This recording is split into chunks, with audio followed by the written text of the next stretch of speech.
We turn now to one of the biggest stories of the year, Ebola, which continues to ravage parts of West Africa where more than 7,600 people have died and more than 19,000 have contracted the deadly disease, or frequently deadly disease. There have been no new cases reported in the U.S. since September, when Thomas Eric Duncan died in a Dallas hospital and two nurses treating him contracted Ebola, spreading fear over this country's ability to handle an outbreak. In October, President Obama appointed former White House aide Ron Klain as the nation's first Ebola czar. And we welcome Ron Klain to Face the Nation this morning. Ron, it's great to see you. Thanks for having me, Major. This week we had an event at CDC. Someone might have been exposed to live Ebola virus. What can you tell us about that? And was this a pretty significant botch awfully late in the game? Well, it's obviously unacceptable to have any mishandling of Ebola materials. Dr. Frieden, the director of CDC, has promised a full review and a report within 4 weeks.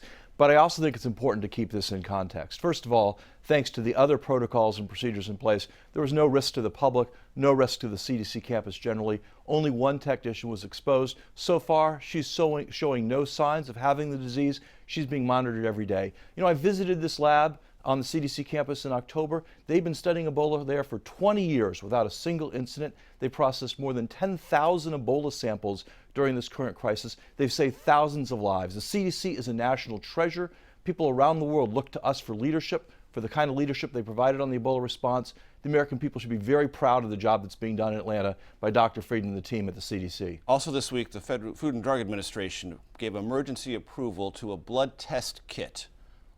How significant is that? I've read lots of literature that if you test and can do that on site and separate populations infected from those not infected, you can make a huge difference. It's a very significant step. You know, fighting the disease in West Africa, there's a limitation on lab resources. Transporting these specimens from where the patients are to where the labs are is a big challenge. Being able to have a point of care test where someone could quickly be ruled in or ruled out for Ebola will really help isolate the Ebola patients, keep them away from people who aren't sick, and really speed the job of getting those people isolated into treatment and avoiding contamination. So this is a big step forward for the response in West Africa. We're already seeing some good results there. This will really help. One might think that the bureaucracy of the FDA is something you would be in charge of, or at least be curious about. Did you play any role in at least getting that process and the information available to the FDA to make a decision like this? So we leave the FDA to make regulatory decisions based on the facts and evidence. It's not something the policymakers at the White House intervene.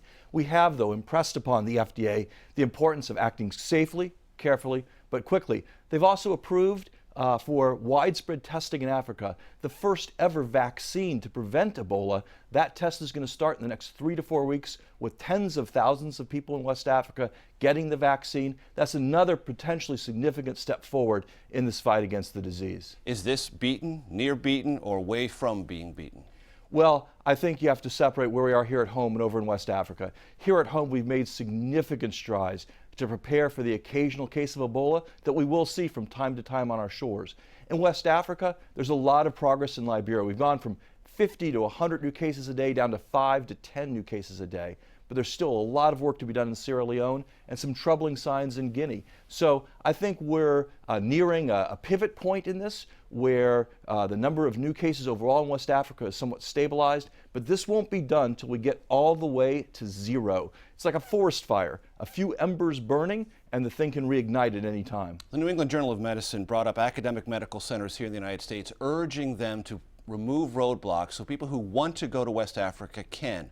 They assert that we're far, far behind our European colleagues in dealing with this. It might be something in your lane. Should we be doing more? Will you try to remove those roadblocks? Well, first of all, I think just to correct one thing about that, we're not far behind our colleagues in terms of the number of healthcare workers we've sent overall. The American people, our medical centers have been unbelievably generous. There are more Americans fighting this disease in West Africa today at this holiday season than people from any other country.